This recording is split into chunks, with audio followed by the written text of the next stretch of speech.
प्रधानमंत्री जी की सैकड़ों बार थपथपाई गई मेज के बीच अंतरिम बजट पेश किया गया और बड़े बड़े दावे किए गए। देश ये कैसा बनाया आपने, लूट कर पैसा बनाया आपने, देखिए जलते दिए भी बुझ गए, अजब दीपक राग गाया आपने। मैम, पूरा सदन अमृत काल के बजट की चर्चा कर रहा है, मैं तो गरीबों की रोटी और दाल के बजट की चर्चा करूंगा। तुम्हारी फाइलों में गांव का मौसम गुलाबी है, मगर ये आंकड़े झूठे हैं, ये दावा किताबी है। मैं इस बजट को अमीरों का अमीरों के लिए पेश किया गया बजट कहूंगा। इसमें गरीबों के लिए कुछ है ही नहीं। नौकरी मांगने वाले नौजवानों पर लाठियां बरसाने वालों, आपने इस बजट में युवाओं को क्या दिया? आपने पुरानी पेंशन बहाली की मांग करने वालों को क्या दिया? सालों से अपने लिए छत तलाश रहे लोगों को आपने इस बजट में क्या दिया? और फिर आपको पूरी उम्मीद है कि पूरा देश आपके इस पेश किए गए बजट पे लहालोट हो जाए, तालियां पीटे, मंगल गान गाए। कैसे संभव है? मैं सदन में खड़ा होकर के इस बजट पे चर्चा करते हुए कहना चाहता हूं कि इस बजट में फुटपाथ पर रहने वाले, छप्परों में रहने वाले, झुग्गियों में रहने वालों के लिए क्या है, उनके लिए क्या है? जो प्रधानमंत्री के किए गए वायदों की बाट जोह रहे हैं। हर साल फरवरी की खूबसूरत सुबह और सजी हुई संसद से बरसते हुए झूठे वायदों की जवाबदेही कौन तय करेगा? कौन बताएगा कि 2022 में प्रधानमंत्री जी जो सबको पक्का मकान देने वाला वायदा किए थे उसका क्या हुआ? लोगों के सरों पर छत देने वाले प्रधानमंत्री जी के जुमलों से अलग उन्हें यह क्यों नहीं दिखता कि राज्यों में बैठे हुए उनके नुमाइंदे लोगों के सरों की छतें उजाड़ रहे हैं? उत्तर प्रदेश हो, असम हो, जम्मू कश्मीर हो, मध्य प्रदेश हो, भाजपा शासित राज्यों के बुलडोजर न सिर्फ लोगों के घरों को उजाड़ रहे हैं बल्कि कुचल रहे हैं लोकतंत्र को, संविधान को, अदालतों के मेयार को। मैम, मैं आंकड़ों की बाजीगरी से अलग हट करके इस बजट पर एक बात कहना चाहता हूं।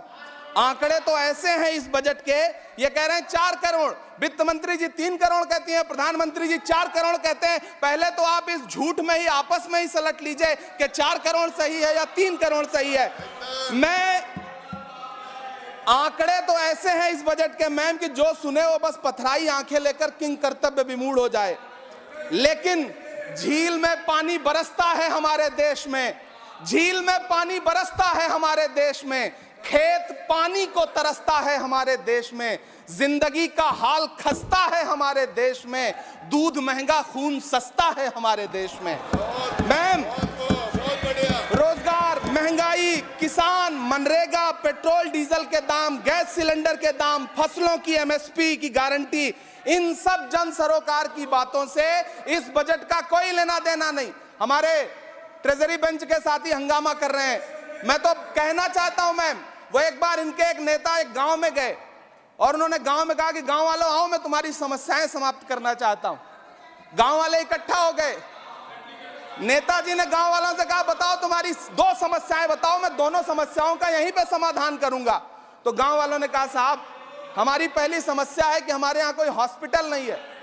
तो नेताजी ने मोबाइल निकाला, कहीं फोन मिलाया और मिला के फोन पे पता नहीं क्या कुछ कहा कि यहाँ गांव में हॉस्पिटल नहीं है, हॉस्पिटल तुरंत, यहाँ हॉस्पिटल चाहिए।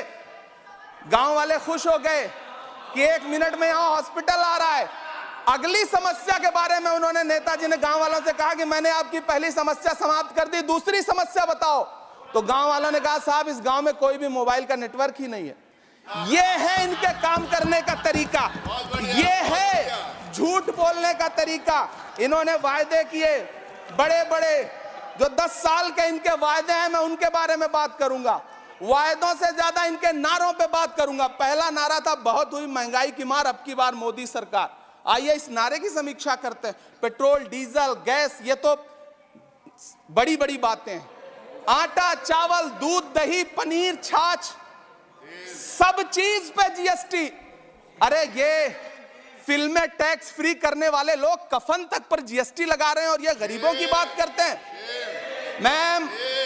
मैम, ये सरकार झूठ की सरकार है।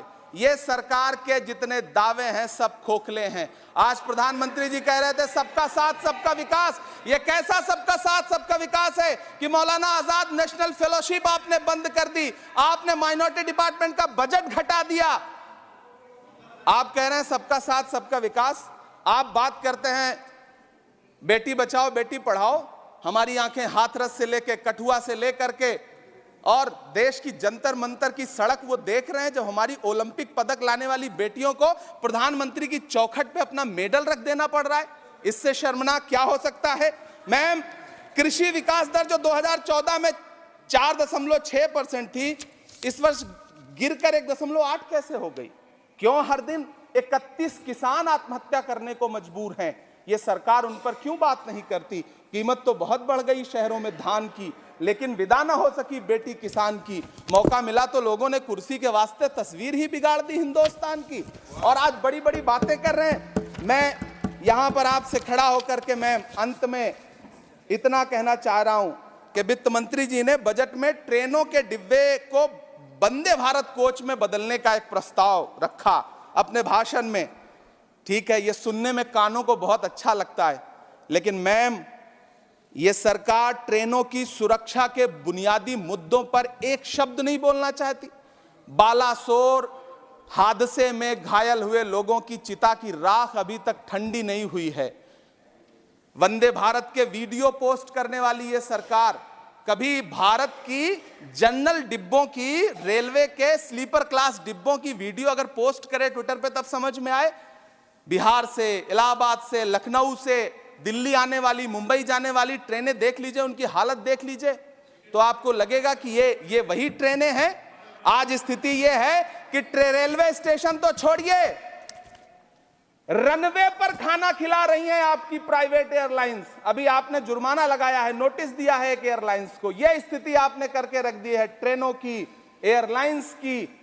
ऐसे में मैम, कागजों पर तो आप कितना भी वंदे भारत और बुलेट ट्रेन सर पर दौड़ा लीजिए, लेकिन असल में भारत की ट्रेनों की डिब्बों की सवारियों की हालत देखने लायक है। अगर सरकार खुली आंखों से उसे देखना चाहे तो देखे और उनकी स्थिति सुधारे। आज अपने प्रधानमंत्री जी ने अपने भाषण में यहां खड़े होकर कई बार न्यू मिडिल क्लास की बड़ी चर्चा की, न्यू मिडिल क्लास जनरेट करेंगे। लेकिन मैं तो यहां खड़ा होकर के सरकार से कहना चाहता हूं कि न्यू मिडिल क्लास का जुमला अपने पास रखिए। यह बताइए कि जो पुराना मिडिल क्लास है उसके साथ आप कैसा व्यवहार कर रहे हैं। आज उसकी स्थिति क्या है? आप अमीरों के कर्जे माफ कर रहे हैं, उद्योगपतियों के कर्जे माफ कर रहे हैं, और यहां स्थिति यह हो गई है कि जो मिडिल क्लास, उसकी जो रोजमर्रा की जरूरत की चीजें हैं उस तक पर आपने जीएसटी लगा रखी है। आप फिल्में टैक्स फ्री करते हैं, लेकिन स्टूडेंट्स के प्रतियोगी परीक्षाओं के फॉर्म की फीस नहीं माफ कर सकते। आपको बाकी जगहों पर टैक्स लेना है, हर जगह टैक्स लेना है। मिडिल क्लास से आपका कोई रिश्ता नहीं। मिडिल क्लास तो आपसे कह रहा है कि मोहब्बत, भाईचारे के दीवाने दिन ही लौटा दो, वो सस्ती दाल सब्जी के सुहाने दिन ही लौटा दो। ये अच्छे दिन तो अंबानी अडानी को मुबारक हो, हमें ऐसा करो साहब पुराने दिन ही लौटा दो। वो पुराने दिन जो बहुत अच्छे थे, वो पुराने दिन जहां लोग एक दूसरे से मिलजुल करके रहते थे। मैम, इलाहाबाद, दिल्ली, कोटा जैसे शहरों में छोटे छोटे कमरों में अभावों के साथ पढ़ाई कर रहे युवा किताबों के साथ गल चुके हैं। उनके हिस्से अधेड़ अवस्था तो आई है, लेकिन नौकरी और रोजगार नहीं आया। हर साल 2 करोड़ नौकरियां देने का दावा करने वाली ये सरकार 10 साल में युवाओं को नौकरियां नहीं दे पा रही है। 20 करोड़ नौकरियों का बोझ है इस सरकार के कंधे पर, और 2024 में देश देखेगा कि उन्हीं 20 करोड़ नौकरियों के बोझ तले दबकर बैठ जाएगी ये सरकार। ये देश देखेगा, क्योंकि जिस ओर जवानी चलती है उस ओर जमाना चलता है। देश का युवा नाराज है, देश का युवा गुस्से में है। ऐसे में उसकी पीड़ा को इस बजट में कहीं भी आवाज देने की कोशिश नहीं की गई। मैं आपके बीच खड़ा हूं, मैं तो वित्त मंत्री जी का भाषण सुन रहा था। यह कहा जा रहा था ये अमृत काल का बजट है, ये अमृत काल का बजट है। ये कौन सा बजट है ये बाद में तय होगा, लेकिन मैं इतना जानता हूं कि ये इस सरकार का अंतिम बजट है, आखिरी बजट है। इसके बाद न्याय का बजट पेश होगा जिसकी चर्चा राहुल गांधी जी पूरे देश में कर रहे हैं। न्याय का बजट, 5 न्याय, महिलाओं के लिए, युवाओं के लिए, सामाजिक न्याय की बात जिसकी चर्चा पूरे देश में राहुल गांधी जी कर रहे हैं, वो न्याय का बजट पेश होगा अगली बार। ये इस सरकार का अंतिम बजट है, अंतिम बजट है। अमृतकाल में गरीबों की रोटी और दाल के लिए इस बजट में कोई प्राविधान नहीं है, कोई चर्चा नहीं है। बहुत बहुत धन्यवाद। Thank you.